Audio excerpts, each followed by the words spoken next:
မိသားရကြီးမြင့်နဲ့မိုမြော့တိုက်ကြီးတွေဟာ theory အရတော့လေပြင်းတိုက်ခတ်တာဒါမှမဟုတ်ငလင်လုတာမျိုးဖြစ်ရင်ပြင်းပြင်းထန်ထန်တုန်ခါပြီးပြိုကျသွားနိုင်ပါတယ်။ဒါပေမဲ့အင်ဂျင်နီယာတွေကအဆောက်အဦအတွင်းထဲမှာဘသူလုံးကြီးအလုံးထည့်သွင်းလိုက်တဲ့အခါတိုင်ဖုန်းမုန်တိုင်းတိုက်ရင်တော့အဆောက်အဦကတိတိတတာရိမ့်ထိုးမနေတော့ပဲပြိုကျမဲ့အန်တရယ်ကနေကာကွယ်ပေးနိုင်ပါတယ်။ဒါဟာဘလို့နိယာမမျိုးလဲဆိုတာကြည့်လိုက်ရအောင်ပါ။စမ်းသပ်ချက်လေးတစ်ခုကိုကြည့်ကြည့်ပါဒီတသားပြားပေါင်က spring လေးတွေကမိုးမျောတိုက်ရဲ့ပျော်ပြောင်းတဲ့တိဆောက်ပုံကိုကိုစားပြုပြီးအပေါ်ကသုံးချောင်းထောက်ဆင်ကတော့အဆောက်အဦရဲ့ကိုယ်တယ်ပေါ့တသားပြားကိုနည်းနည်းလှုပ်လိုက်ရုံနဲ့အပေါ်ကစင်ကြီးကပြင်းပြင်းထန်ထန်ရိမ့်ထိုးနေတာကိုတွေ့ရပါလိမ့်မယ်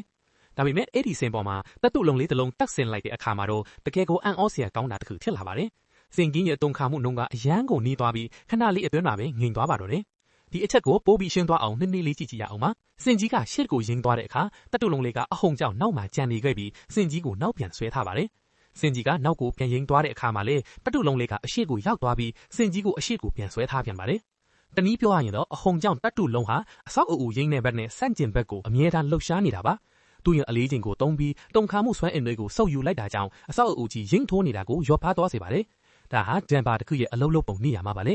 ဒီစမ်းသပ်ချက်ထဲကစင်နေရမှာမိုးမျောတိုက်ကြီးကိုအစားထိုးပြီးတပ်တုလုံးလေးနေရမှာတော့တန်ချင်းရချီဗေးတဲ့တန်လုံးကြီးကိုအဆောက်အဦရဲ့အပေါ်ဆုံးပိုင်းမှာတက်ဆင်လိုက်မယ်ဆိုရတော့သင်ဟာချွန်းမက်စ်ဒန်ပါကိုတီထွင်လိုက်တာပဲဖြစ်ပါရဲ့